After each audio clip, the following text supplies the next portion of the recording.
नमस्कार मित्रांनो, स्वागत आहे तुमचं आमच्या यूट्यूब चॅनलवर. आज आपण ज्या विषयावरती बोलणार आहोत तो विषय म्हणजे नीट परीक्षा रद्दबदल. बरोबर, नीट परीक्षा रद्द झाली, पुढं काय?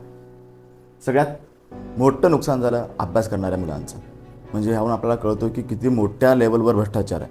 आणि या भ्रष्टाचारामुळे जे लाखो विद्यार्थी दिवस रात्र मोठ्या ठिकाणी, मोठ्या शहराच्या ठिकाणी जाऊन तयारी करतात आणि तयारी केल्यानंतर काय मिळालं तर ती म्हणजे एक्झाम रद्द झाली. एक्झाम रद्द झाल्यानंतर परत ती एक्झाम होणार आहे.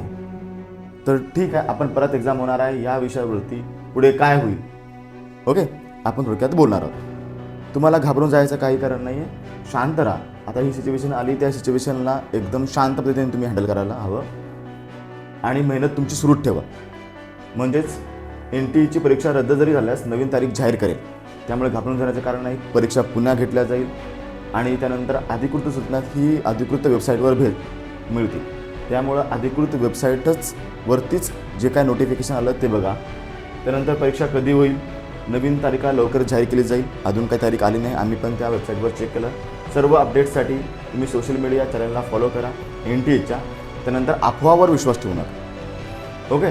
त्यानंतर पुन्हा फी भरावी लागेल का, हा पण एक सगळ्यात महत्त्वाचा क्वेश्चन्स आहे.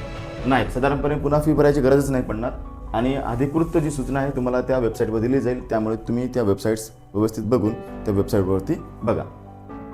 आता स्पेशली ह्यामध्ये सगळ्यात महत्त्वाचा रोल येतो की विद्यार्थ्यांनी काय करायला हवे. विद्यार्थ्यांनी पॅनिक न होता घाबरू नका जाऊ. हे बघा, याच्यामध्ये तुमची काही चुकी नाही.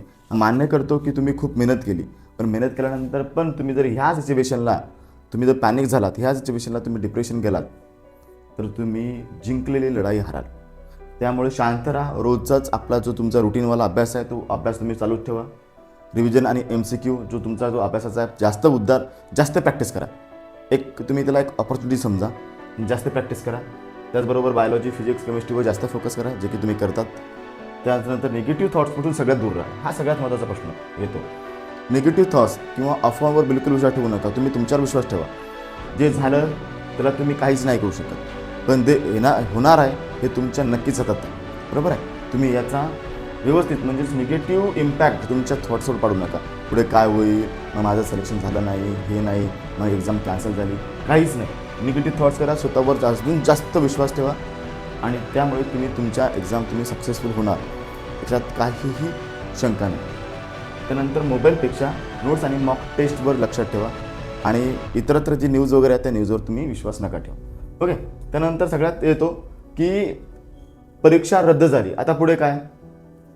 काही क्वेश्चन्स होते मुलांचे, त्या क्वेश्चन्सवर आम्ही काही उत्तरे काढलेली आहेत. पुन्हा अर्ज करावा लागणार आहे का? तर नाही, पुन्हा अर्ज करायची गरज नाही. फी भरावी लागणार आहे का? तर नाही, बिलकुल नाही, पुन्हा ही फीस भरायची गरज नाही. नवीन ॲडमिट कार्ड जारी होणार आहेत का? हो, नवीन ॲडमिट कार्ड जारी होणार आहेत. तेच परीक्षा केंद्र मिळेल का? अद्याप तरी निर्णय झालेला नाही. त्यामुळे ज्यावेळेस त्या वेबसाईटवर निर्णय होतील त्यावेळेस तुम्हाला लगेच नोटिफिकेशन किंवा वेबसाईटवर तुम्ही बघू शकता. नवीन तारीख कधी जाहीर होणार आहे अजून तरी जाहीर केल्या नाहीत, त्याच वेबसाईटवर ती प्रकाशित केले जाते.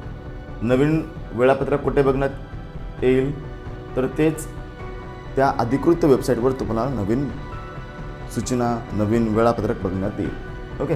तर हे होतं नीट परीक्षेबद्दलच्या काही बेसिक प्रश्नाबद्दल, जे की आम्ही तुमच्या नीट काही बेसिक प्रश्नाबद्दल त्याचे उत्तर देण्याचा प्रयत्न केला.